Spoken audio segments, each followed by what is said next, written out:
لوگ بیٹھ رہے ہیں آج ہمارے پاس آ کر کے حیرت ہوتی ہے کہ زنا کے معاملات کو حل کرنے کے لیے بیٹھتے ہیں تو رونگٹے کھڑے ہوتے ہیں، کلیجہ منہ کو آتا ہے. باپ بیٹی کو لے کر بیٹھا ہے، دوسرا باپ بیٹے کو لے کر کے بیٹھا ہے. کن معاملات پر آپ بات کر رہے ہو؟ ایک بار میرے آقا صلی اللہ علیہ وسلم کے پاس ایک صحابی آئے تھے، ماعز اسلمی، کہا آقا مجھ سے خطا ہو گئی ہے، مجھ سے غلطی ہو گئی ہے. حضور نے پوچھا ہوا کیا ہے؟ کہا بتا نہیں سکتا، بہت تکلیف کی بات ہے. حضور نے فرمایا بتاؤ تو تمہارا علاج کیا جا سکے. انہوں نے کہا زنا ہو گیا ہے، مجھ سے زنا ہوا. حضور نے اپنا چہرہ پھیر لیا، چہرہ سرخ تھا میرے آقا کا، لال ہو گیا. کہا جاؤ تم. وہ صحابی دھاڑے مار کر کے رونے لگ گئے. تجھ سے جو منہ چھپاؤں تو کروں کس کے سامنے؟ میں جاؤں تو پھر کہاں جاؤں؟ نبی پاک صلی اللہ تعالی علیہ وسلم نے ان کو کھڑا کر کے پوچھا ہوش میں کہہ رہے ہو؟ انہوں نے کہا ہاں میں ہوش میں کہہ رہا ہوں، ہو گئی مجھ سے خطا. حضور نے فرمایا کیا تجھے پتا ہے اسلام میں سزا کیا ہے اس کی؟ پتھروں سے مار کر ہلاک کر دیا جائے گا. انہوں نے کہا ہاں یا رسول اللہ پتا ہے مجھے. پھر بھی کہہ رہے ہو؟ کہا ہاں اس آخرت کی سزا سے تو بہتر ہے کہ آپ مجھے دنیا میں پاک کریں. 3 مرتبہ پوچھنے کے بعد بھی جب انہوں نے کہا کہ ہاں مجھ سے خطا ہو گئی، تو حضور نے صحابہ سے کہا جاؤ یہ اقبالی مجرم انہیں لے جاؤ جبل انم، ایک پہاڑی مدینے میں، وہاں پر صحابہ لے کر کے گئے. اوپر سے ان کو پتھروں کی بارش کی گئی، وہ قتل ہو گئے، ان کا انتقال ہو گیا. یہ اسلام میں زنا پر سب سے بڑی سزا دی گئی. وہ صحابی تھے، خطا ہوئی تو نبی پاک صلی اللہ تعالی علیہ وسلم نے دنیا میں پاک کرنے کا طریقہ یہ بتایا. اور یہاں پر حالات ایسے آ گئے کہ لوگ اس کو اتنے ہلکے میں لے لیے. پھر مجھے وہ حدیث یاد آتی ہے، حضور نے فرمایا تھا قیامت کے قریب زنا اتنا عام ہو جائے گا کہ انسان ایسے جوڑا کھائیں گے جیسے گدھے اور کتے راستوں پر جوڑا کھاتے ہیں. ان کے درمیان یہ سب کامن سی چیز ہو گئی، نارمل بن گیا ہے. لوگ بیٹھ کر کے حل کر رہے ہیں، ہمیں تو رونگٹے کھڑے ہوتے ہیں. کن چیزوں کی یہ باتیں لے کر بیٹھے ہیں بیٹے اور بیٹیوں کی کہ یہ اس طرح کی حرکتیں کرتے تھے.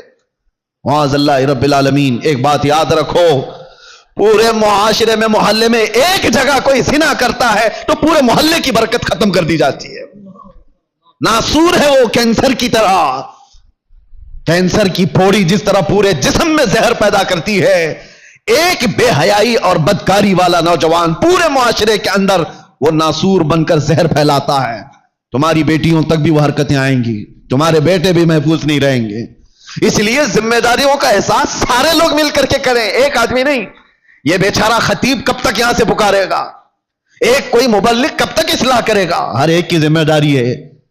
آج غلطی کس کی ہے پتا ہے؟ پورے محلے میں 5% یا 10% جواری ہوتے ہیں. 5% سے بھی کم ہوتے ہیں جواری اور سود خور یا شرابی یا زانی. اکثریت تو اچھے لوگوں کی ہوتی ہے، لیکن وہ اچھے لوگ اتنے بھیانک ہوتے ہیں. یاد رکھنا ان 5 کو جنہوں نے کھلی چھوٹ دی تھی، یہ 95 لوگوں کی بھی وہی سزا ہوگی جو اس جواری کی سزا ہوگی. کیونکہ معاشرے کو برباد کرنے میں ان 5 لوگوں کا ہاتھ کم تھا، خاموش رہنے والوں کا ہاتھ زیادہ تھا. یہ سپورٹر تھے، گناہ دیکھ کر کے ہنستے ہوئے چلے جاتے تھے، میرے گھر میں تھوڑی نہ ہو رہا ہے، فلاں کا بچہ بگڑا ہوا ہے، میں تو سنبھال لوں گا اپنا گھر.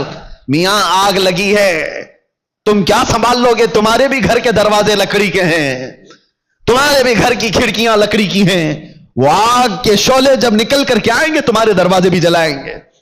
یہی حال ہے آج ہمارے گھروں میں. تمہاری بیٹیاں بھی ہیں یا نہیں؟ تمہارے اپنے بیٹے ہیں یا نہیں؟ دوسرے کا بیٹا بگڑ گیا، دوسرے کی بیٹی بگڑ گئی تو آپ ہنس کر تماشا دیکھ رہے ہو کہ فلاں نشہ کر رہا ہے. پہلے حال یہ تھے کہ ہماری جماعت کے لوگ کہیں بیٹھے ہوتے تھے تو آوارہ لوگ ان کے سامنے سے گزرنے میں بھی ڈرتے تھے. گزرنے میں انہیں ڈر لگتا تھا کہ بڑے لوگ بیٹھے ہوئے ہیں. آج وہ وقار ختم کیوں ہوتا گیا؟ اپنی ذمہ داری کا احساس جب بندہ ختم کر لیتا ہے تو اقبال نے یہ بہت پہلے کہا تھا، قوت فکر و عمل پہلے فنا ہو جاتی ہے تب کسی قوم کی شوکت پہ زوال آتا ہے. سوچنے سمجھنے کی صلاحیت پہلے یہ ختم ہو جاتی ہے تب جا کر کے قوم کے اندر بدکاریاں پھیل جاتی ہیں، یہ زبوں حالی کا شکار ہوتی ہیں. آج قوم کے اندر جو معاملات ہیں ہم گرے ہوئے اس لیے ہیں کہ ہم اپنی ذمہ داریاں نہیں سنبھالنا چاہتے. اب ظاہر سی بات ہے ایک آدمی بولے گا تو اس کو پکڑ کر کے لے جائیں گے، بند کر دیں گے. دوسرا اٹھے گا اس کو پکڑ کر بند کریں گے اور سارے لوگ تماشا دیکھتے رہیں گے. یہ سوچیں گے نہیں یہ نہیں کرنا ہے, بولنا نہیں ہے. میں سمجھتا ہوں اس طرح کی بزدلی سے تم کتنے سال جی سکتے ہو, چپ چپ رہ کر کے, برائیوں کے بارے میں نہیں بولو گے, کمپرومائز کر کے جیو گے, کب تک رہو گے؟ موت تو آنی ہے. تو جب مرنا ہی ہے تو گیدڑ کی 100 سالہ زندگی سے شیر کی 1 دن کی زندگی بہتر ہے. حق بات کرو, لوگوں کی اصلاح کرو اور دنیا سے عزت کے ساتھ جاؤ. اور ایک بات اے نوجوانوں, دنیا کے تمام معاملات میں 100 سال کی زندگی میں وہ عزت نہیں پاؤ گے جو دامن مصطفیٰ میں 1 منٹ میں عزت مل جاتی ہے. میرے آقا کے قدموں سے لپٹ کر 1 منٹ کی جو زندگی تمہیں عزت دیتی ہے وہ دنیا داروں کی 100 سال کی نوکری تمہیں عزت نہیں دے سکتی. اسی لیے میرے مرشد نے فرمایا تھا, بل ہوا سن سیم و زر کی بندگی اچھی نہیں, ان کے در کی بھیک اچھی سروری اچھی نہیں. آؤ اصلاح کے لیے اپنے ان معاشروں میں اصلاح کا کام تیزی سے شروع کر دو. اگر آج تھوڑی سی تمہاری حرکت باقی رہے گی تو امید ہے کہ ہماری جو نئی نسلیں ہیں وہ اس بات پر تو باقی رہے. میں سعودی عرب میں دیکھ کر کے آیا ہوں جنہوں نے اپنے بچوں کو آسٹریلیا امریکہ میں پڑھانے کے لیے بھیجا تھا. آج وہ بچے پلٹ کر کے آئے ہیں اور وہ پوچھتے ہیں ہو از دا محمد, محمد کس کا نام ہے؟ یہ ریئل بات میں آپ کو بتا رہا ہوں. ارے جہاں اسلام کا مرکز رہا, جہاں سے اسلام پھیلا پھولا, ان کے بچے آج غیروں کی گود میں ڈالے جانے کے بعد آ کر اپنے نبی کو پہچان نہیں پا رہے ہیں. تم نے بھی کیا سوچا ہمارے بچوں کو سوشل میڈیا پر چھوڑ دیں گے, یہ سارا کچھ موبائل سے, گوگل سے, انٹرنیٹ سے سیکھتے رہیں گے. کل کو یہی بچے کھڑے ہوں گے جو اپنے نبی کو نہیں پہچانتے, وہ اپنے باپ کو قیامت میں کیا پہچانیں گے؟ اور تمہارے مرنے کے بعد کیا ایصال ثواب کر سکیں گے؟ ادھر تمہارا جنازہ لا کر کے رکھا گیا ہوگا, تمہارا بیٹا باہر کھڑے ہو کر کے انتظار کر رہا ہوگا, نماز ہو جائے گی تو اٹھاؤں اور ڈا کر کے دفن کر کے آؤں. اسے توفیق بھی نہیں ہوگی کہ وہ تمہارے لیے جنازے کی نماز پڑھ سکے. کیوں ایسے معاشرے میں جینے کی ضرورت ہے؟ ہمیں جو رسول اللہ صلی اللہ علیہ وسلم نے معاشرہ عطا کیا, اس معاشرے میں امن بھی ہے, عزت بھی ہے, وقار بھی ہے. آؤ واپس سے پھر اس ماحول کو بنانے میں آپ سب سترک ہو جاؤ, متحرک ہو جاؤ. ہر محلے کے نوجوانوں سے میں گزارش کروں گا, تم 5 ہی صحیح 10 ہی صحیح کھڑے ہو جاؤ ذمہ داری لے کر کے کہ ہم اپنے محلے میں بے حیائیاں نہیں ہونے دیں گے. انقلاب آئے گا میرے عزیزو. تم یہ مت سوچنا کہ ہم 5 اور 10 لوگوں سے کیا ہوگا. تم اپنی طاقت پر کبھی مت جانا, اس لیے کہ وہ رب العالمین ارحم الراحمین, اس کی طاقت کا تمہیں اندازہ بھی نہیں ہے, اس کی طاقت کا اندازہ نہیں ہے. آج سے 5 سال پہلے ہبلی کی ایک مسجد سے 50 لوگوں کے بیچ میں نے ایک پاکھنڈی کو اعلان کیا تھا. آپ کو پتا ہوگا ہم نے یہاں سے موبائل کا چیلنج کیا کیا تھا. یہ رب العالمین کا کرم ہے کہ پوری دنیا کے خطے خطے میں وہ آواز پہنچائی گئی, جس کو پہنچنا تھا اس کو بھی پہنچی. تو کبھی یہ مت سوچنا کہ میرے ایک کے چاہنے سے کیا ہوگا. بہت کچھ ہوتا ہے, آواز اٹھا کر کے تو دیکھو, اصلاح کے لیے کھڑے ہو کر کے تو دیکھو. بازو ہمارے کمزور ہیں, رب العالمین کی طاقت کمزور نہیں ہے. تم اگر کھڑے ہو گئے اصلاح کے لیے تو اللہ تعالیٰ غیب سے اسباب پیدا فرمائے گا. 1 نہیں مانے گا, 2 نہیں مانیں گے, ہو سکتا ہے کوئی تو جیالا ہوگا جو تمہاری دعوت پر لبیک کہے گا. تم اپنے گھر کی دعوت تھوڑی نہ دے رہے ہو. اگر 5 نوجوان کھڑے ہو گئے ہر محلے سے اور وہ دوسرے بچوں کی اصلاح کے لیے کوشش کرتے رہے, خدا را کبھی یہ مت کہنا کہ ہماری ٹیم میں آ جاؤ, ہماری ٹیم میں آ جاؤ, ہماری تنظیم میں آ جاؤ. ایک بات میں بتاتا ہوں, اس امت کی ایک رگ کو میں جانتا ہوں, یہ جتنی بھی بگڑی ہوئی ہو, باپ کا واسطہ, ماں کا واسطہ, استاد کا واسطہ, پیر کا واسطہ, ہو سکتا ہے ناکام ہو جائے. بگڑے ہوئے نوجوان کو ایک بار آمینہ کے لال کا واسطہ دے کر کے دیکھو, ایک بار میرے مصطفیٰ کے نام کا واسطہ دے کر کے دیکھو, اللہ تبارک و تعالیٰ اس کے ذہن و دماغ میں محبت پیدا کر ہی دے گا. یہ بگڑا ہوا ہے لیکن آج بھی اپنے نبی سے محبت رکھتا ہے, اور اسی محبت کا واسطہ دے کر کے اصلاح کا کام کرو. ورنہ آج جو میں سن کر کے آیا ہوں, کھڑے ہونے کی ہمت بھی نہیں تھی, اتنی دیر میں بول لیا, کھڑے ہونے کی ہمت نہیں تھی. بتاؤ میرے عزیزو, جس کے علاقے میں آ کر کے اس کو یہ خبر دے دی جائے کہ آپ کے علاقے میں بھائی بہن سے زنا کر رہا ہے, اسے بولنے کی کیا جرأت ہوگی, اسے کھڑے ہونے کی کیا طاقت ہوگی. دل دکھتا ہے. امت مصطفیٰ صلی اللہ تعالی علیہ وسلم اس پوزیشن پر آ گئی کہ ہم غیروں میں بھی یہ بات نہیں سن پاتے. غیروں میں یہ بات نہیں سن پاتے، مسلمانوں کے گھروں میں یہ چیز ہو سکتی ہے۔ اس لیے آج میرا یہ پیغام ہے، اگر سارے لوگ ذمہ داریوں کا احساس نہ کریں گے تو کل کو پکڑ ہماری بھی اور تمہاری بھی ہوگی۔ جماعت کے اراکین، اپنی ذمہ داریوں سے بھاگو مت۔ اللہ نے تمہیں کسی خاص مقصد کے لیے اس مسجد کی خدمت عطا کی ہے، ہر مسجد کے لیے کہہ رہا ہوں، اسی مسجد کی بات نہیں۔ تم اپنا کھویا ہوا وقار اٹھاؤ، سنبھالو۔ دو چار لوگ تمہارے ان فیصلوں کے خلاف ہو جائیں گے، کوئی پرواہ نہ کرو۔ تم اگر اس زمام کو مضبوطی سے پکڑ لو گے کہ معاشرے میں ان بے حیائیوں اور گندگیوں کو ہم ہونے نہیں دیں گے، تو ہو سکتا ہے دو چار لوگ مخالف ہوں گے، لیکن دیکھنا اللہ تعالیٰ تمہاری غیب سے مدد کے لیے فرشتوں کو اتارے گا کہ امت مصطفیٰ کی اصلاح کے لیے بیٹھا ہوا ہے۔ دنیا کوستی ہے تو کوسے، لیکن آپ اپنی ذمہ داری پوری کرو۔ کوئی بچہ بگڑتا ہے تو معاشرے کے ذمہ دار اراکین جماعت اس کا بہت باریکی سے جائزہ لے اور اس پر پکڑ بنائے، ورنہ ہاتھ سے نکل جانے کے بعد پھر اصلاح نہیں ہوتی۔ اللہ تبارک و تعالی ہم کو خیر امت میں جس طرح سے رکھا ہے، ہمیشہ خیر امت کے اس لقب کو سنبھالنے کی توفیق عطا فرمائے۔ رب تبارک و تعالی ہمارے اس بگڑے ہوئے معاشرے کو پھر سے اصلاح کی توفیق عطا فرمائے۔ یا رب العالمین، یا اکرم الاکرمین، تیرے دربار میں عاجزانہ فقیرانہ التجا ہے کہ مولا ہم ویسے ہی بغیر کسی قیادت کے بھٹکے ہوئے ہیں۔ اے اللہ، ہم کسی کے ساتھ کوئی بغیر مرکزیت کے آوارہ ہے، اے اللہ تو بھی ہمیں تنہا نہ چھوڑ دے۔ تیرے نبی کا واسطہ مولا، اس امت کو اس یتیمی کی حالت میں تنہا نہ چھوڑ، ہمارے معاشرے میں غیب سے اصلاح کرنے والوں کی جماعت پیدا فرما۔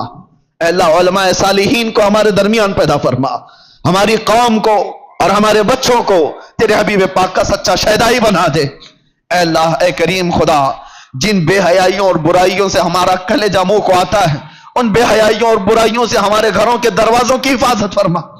یہ بے حیائی ہمارے گھر کے دروازوں پر دستک نہ دے، ہماری اولاد، ہماری بہنیں، ہماری مائیں، سب کی عزتوں کی حفاظت فرما۔